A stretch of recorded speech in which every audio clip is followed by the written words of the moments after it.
क्यों करे ये सब? हो गया तेरा, चल जा। मेरा तो हो गया, तुझे पता नहीं कब सुकून आएगा। यार वो तेरा मसला नहीं है, तू जा जाके अपनी कनाडा की पैकिंग कर, और हाँ तेरा जो भी हिसाब किताब है ना तेरे ट्रांसफर कर दूंगा। चल मुझे मेरा टाइम, मेरे इमोशन।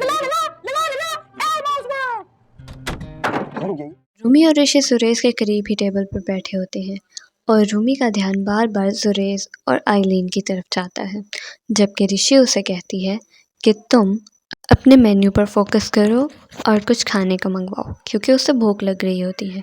लेकिन वो वहाँ से उठ के चले जाते हैं। घर आकर वो कुछ मंगवाते हैं। सुरेश घर आता है और सब ये बात बोलते हैं कि उसने रूमी के रिश्ते वालों को भगाया है, लेकिन वो ये बात नहीं मानता और वहाँ से चला जाता है। रूमी, उसका कज़न और ऋषि मिलके एक प्लान बनाते हैं। सुरेश दुबई के लिए तैयार हो रहा होता है और काशान लंदन जाने के लिए, लेकिन फिर भी वो दोनों आपस में लड़ रहे होते हैं क्योंकि वो दोनों नहीं जाना चाहते।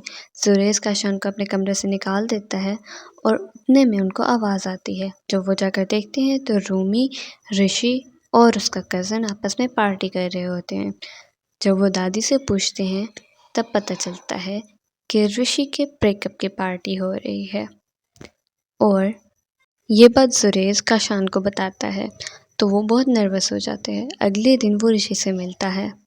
उसे देखकर उसे बहुत गुस्सा आता है और इतने में वो दूर से ही उससे कुछ बात करता है।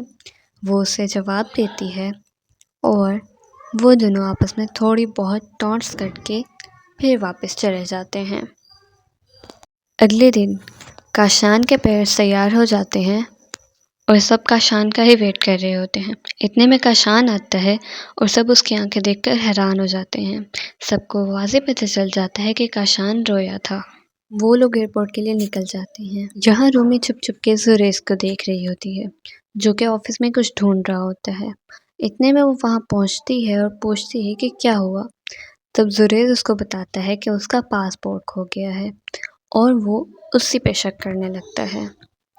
फिर वो घर जाता है और उसे पता चलता है कि काशान का पासपोर्ट भी दादू ने छुपा लिया था। जब वो अपना पासपोर्ट मांगता है तो दादू कहते हैं कि वो उनके पास नहीं है। वो रूमी पे शक करता है लेकिन वो भी नहीं मानती। अगले दिन रूमी के लिए रिश्ते वाले आते हैं। वो दादू को कॉल करते हैं और दादू ने रास्ता बता रहे होते हैं कि इतने में सुरेश को भी पता चल जाता है। वो नीचे आकर बैठता है और रूमी से थोड़ी बहुत बात कर रहा होता है कि इतने में रिश्ते वाले आ जाते हैं। रूमी दादू से आके बातें कर रही होती है कि सुरेश बातें सुन लेता है और वो अपनी गलतियों के बारे में अपोलोजाइज़ करता है और रूमी से पूछता है कि उसने उसका पासपोर्ट क्यों छुपाया, क्योंकि उसने सब कुछ कैमरे में देख लिया होता है।